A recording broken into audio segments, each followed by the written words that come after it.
On December 6th, President Trump's words shook the world. He recognized Jerusalem as the capital of Israel, and whether he knows it or not, fulfilled his part in a frightening biblical prophecy. Because according to the final chapters of the Bible, our country and every American citizen are about to face its greatest tribulation. Only the church leaders know the true meaning of this biblical prophecy that is encrypted in the writings of 4 ancient prophets, inspired to send a warning across the centuries to all true Christians and patriots. Therefore, before watching this documentary, be forewarned. You are about to see how all the world's leaders and their armies are silently playing their part in the lead up to the greatest and darkest event in human history, an event that may leave 290 million Americans dead in its wake. Once you witness the chilling evidence of the words of our Lord coming true, there is no turning back. It will simply be impossible for you to go about your daily life like you used to before knowing the truth. But take comfort, for it is God's will that you are here now so that you may have the time to prepare and maybe grant you salvation from all the wickedness of our times. And if you're feeling skeptical right now, let me ask you one question. Who would have thought 70 years ago that the Jewish people would have a country to call their own? Only those who read Ezekiel chapter 37. That is what the prophet wrote 2,700 years ago. The hand of the Lord was on me and set me in the middle of a valley. It was full of bones.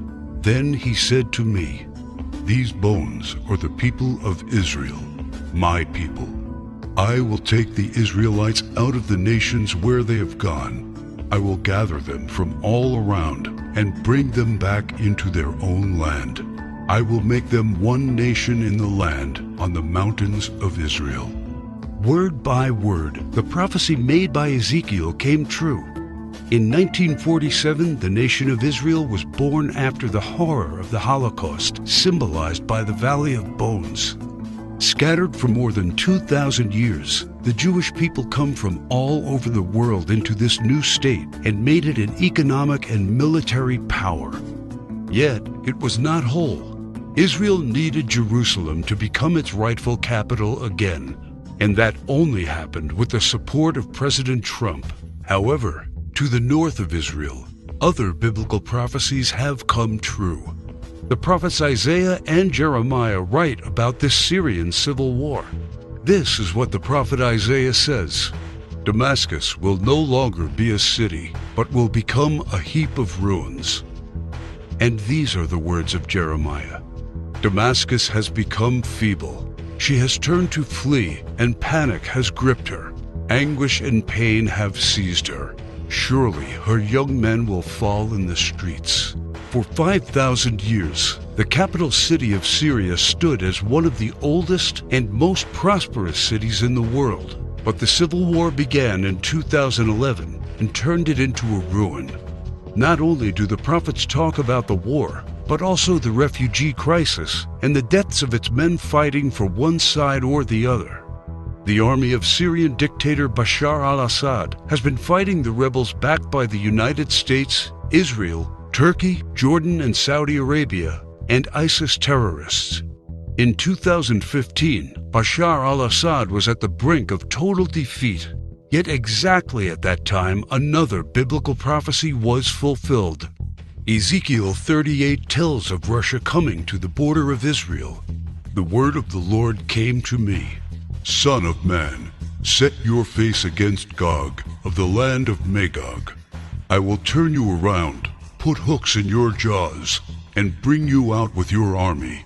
In the latter years you will come into the land of those brought back from the sword, and gathered from many people on the mountains of Israel." One only has to look at the map of the world as it was known at the time of the prophet to understand. To the north of the Caspian Sea, we find the people known as Magog, inhabiting the land known as Rosh. Over time, the ancient name of Rosh became current-day Russia. Twice, Ezekiel says that Magog will bring his armies from the extreme north to the border of Israel. None other than President Ronald Reagan, a devout Christian, said many times he truly believed Russia to be Magog according to Ezekiel. What about the word Gog? Bible scholars agree that the word Gog is not an actual name but a title. He is the ruler of the land of Magog, like a king or a czar. Ezekiel clearly says that Russia will come to the mountains of Israel in the latter years. This happened in September 2015 and never before. For the first time in history, the Russian Army, Navy, and Air Force became involved in a war in the Middle East. According to Ezekiel, Magog's armies has several allies: Persia, Cush, and Gomer and Togarmah. Iran has been known as Persia for much of its history, during the time of the prophets and beyond. Right now, Iranian troops are on the ground in Syria, fighting side by side with the Russians and the forces loyal to the regime of Bashar al-Assad. Put and Cush are the ancient names of Libya and Egypt.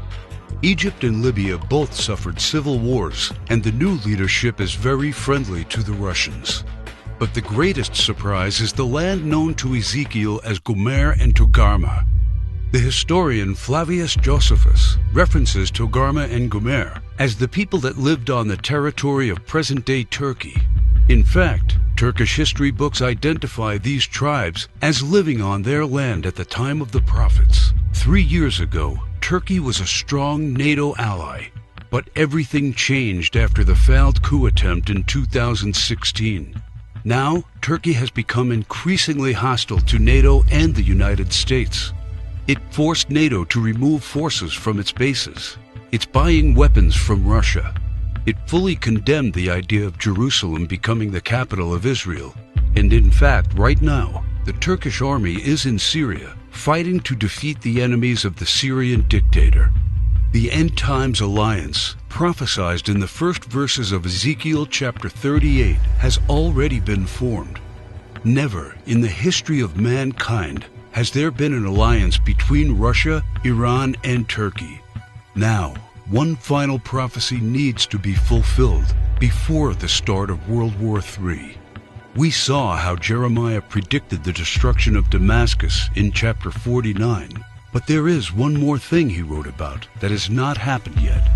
And I will kindle a fire in the wall of Damascus, and it shall consume the palaces of Ben-Hadad. Ben-Hadad is not an actual person, but a title. Just do one simple search online, and you will discover that Ben-Hadad is the ruler of Aram Damascus. While it is clear that Bashar al-Assad is the current ruler of Damascus, Aram is a region in Syria now known as Aleppo. The city of Aleppo was just recently recaptured by the regime of Syrian President Bashar al-Assad with the help of Iran and Russia. And Jeremiah says that soon his palace will be burning. How does this happen? Look no further than the headlines of recent months, and you see time and time again Israel calling for the assassination of the Syrian dictator. Isaiah also writes about the end of Syria's dictator. The fortified city will disappear from Ephraim, and royal power from Damascus. This is the spark that ignites World War III. Ezekiel chapter 38 states that 2/3 of Israel will be destroyed in this coming war, and those left in the Holy Lands will face grief and pain and hardship. So what happens to the United States? Will we not help Israel at its darkest hour? To answer this question, we must first find the United States in biblical prophecy. John the Apostle in the book of Revelation, and Jeremiah and Isaiah talk about another end times nation in their writings, a nation called Babylon, or Mystery Babylon. The name is deeply symbolic. Ancient Babylon was a city made great by people who came from all parts of the ancient world, just like immigrants helped make the United States the world's only superpower. And because the prophets didn't know of the existence of the North American continent at the time of the visions, they called it Mystery Babylon. Some say biblical Babylon refers to ancient Iraq. But if that is true, why do the prophets see it as a nation surrounded by waters? O thou that dwellest upon many waters, abundant in treasures, where all who had ships on the sea became rich through her wealth, While biblical Babylon has plentiful access to waters rich in resources, most of Iraq is a desert and has only a narrow stretch of coastline. Why do the prophets talk about pollution when in ancient Iraq there could be no such thing? Thou hast destroyed thy land. I have polluted mine inheritance, and have given them into thine hand. Babylon mounts up to heaven, and ascends above the heights of the clouds. These metaphors clearly reference a nation that has discovered flight. It is obvious that Babylon, or Mystery Babylon, can't be ancient Iraq. But the prophets have more to say about this end times nation. Babylon is hailed as a queen among nations, the lady of kingdoms. According to the prophets, Babylon reigneth over the kings of the earth. It is the praise of the entire earth, and an astonishment among the nations. It is a place of great riches, and the merchants of the earth are waxed rich through the abundance of her delicacies. In fact, the prophets say clearly that should something happen to Babylon, all worldwide trade would stop. The merchants of the earth will weep and mourn over her, because no one buys their cargoes anymore. It is the #1 military power, and it's called the hammer of the whole earth. Isaiah in verse 18, chapter 2, talks about how Babylon's beginning would be unique and awe-inspiring. America was created out of the former British colonies, a nation made out of many states just like the prophets foretold. Our ancestors were the first British colonists, and we speak their language. That's the reason why Jeremiah sees England like a mother to the U.S., according to verse 50, chapter 12. More so, the prophets talk about the lion that is on the sigil of the mother of Babylon. England uses the lion as its royal symbol. The last crew the prophets left us is incredibly accurate. The scripture often refers to Babylon as a woman. According to the book of Revelations, she sits atop water and has a golden cup in her right hand and a crown of 7 rays on her head. And the woman which thou sawest in that great city, which reigneth over the kings of the earth. The United Nations, in theory, reigns over all the kings of the earth and is situated in New York, the great city where you can see the Statue of Liberty. The statue is the most well-known landmark in the U.S. and the symbol of Babylon the prophets are referring to in their clues. So why, then, are they also calling it the Whore of Babylon? The sculptor of the Statue of Liberty was Auguste Bertholdi, a Mason belonging to the Great Masonic Lodge in Paris. Before beginning the Statue of Liberty project, Bertholdi was seeking commission to construct a giant statue of the goddess Ishtar. The Romans also adopted this fertility goddess, but they changed the name to Libertas in Latin, Liberty in English. Libertas is the mythological equivalent of Ishtar. Therefore, the Statue of Liberty is in fact a statue of Ishtar, the Babylonian goddess of fertility, love, and sex. According to the ancient Babylonian rituals, one could only be purified of sin after intercourse with a temple priest or priestess of Ishtar. In return for this salvation, a gift offering was needed. Ishtar was the patron mother of the temple priestesses and priests. She was the mother of what we would call today prostitution. This is why Ishtar was seen by early Christians as the Whore of Babylon. And that is why the Statue of Liberty, the symbol of America, is also called by the prophets the Whore of Babylon. Do you think it is just a coincidence that the U.S., the home of the greatest and most famous statue of Ishtar, provides 65% of pornographic movies and adult entertainment to the world? Is it just another coincidence that this is the country where sexual liberation originated and spread to the rest of the world? It's not. It's just like the scriptures foretold. For all nations have drunk of the wine of the wrath of her fornication. The U.S. today has the most powerful economy and military, controls worldwide commerce, is proud and arrogant, has the most developed Air Force and space program, and it is the envy of the world. It houses the Whore of Babylon. It reigns over the kings of the earth. And unfortunately for every living American, It is Mystery Babylon. This is what the prophets say about the great enemy of Babylon. For out of the north there cometh up a nation against her, which shall make her land desolate. They come from a far country, from the end of heaven, and the weapons of his indignation to destroy the whole land. Remember which country the prophet said was from the north? The same country that Ezekiel said will lead a great alliance of nations to the borders of Israel? If war happens, the United States must be the first target. That is why the prophets foretell that at the start of this war, Russia will unexpectedly use a very special weapon, the weapon of indignation, against the whole territory of the U.S., a weapon like which the world has never seen.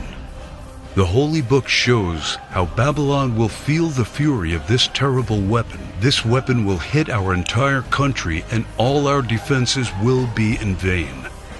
Though Babylon should mount up to heaven, and though she should fortify the height of her strength, yet the spoilers come unto her. This weapon paralyzes our military and leaves it almost defenseless. How is the hammer of the whole earth cut asunder and broken? The mighty men of Babylon have forborne to fight. Their might hath failed. The broad walls of Babylon shall be utterly broken, and her high gates shall be burned with fire. She hath given her hand. Her foundations are fallen. Her walls are thrown down, because the spoiler is come upon her, even upon Babylon. And her mighty men are taken. Every one of their bows is broken. And after the attack, Babylon is left silent and in darkness. Sit thou silent, and get thee into darkness, for thou shalt no more be called the Lady of Kingdoms. All three prophets tell of the fall of Babylon, the destruction of the United States of America as we know it. This is not an event that happened to ancient Babylon in the past. History has never recorded the fall of a state or a city in the way described by the prophets. What weapon could silence an entire continent in 1 hour? The world has never seen one until a few years ago, with the creation of the electromagnetic pulse, or EMP. Over and over, think tanks like the EMP Commission, working for the Senate, have warned how this is the greatest and perhaps only real vulnerability of the United States.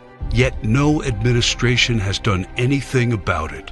We are completely unprepared for what's coming.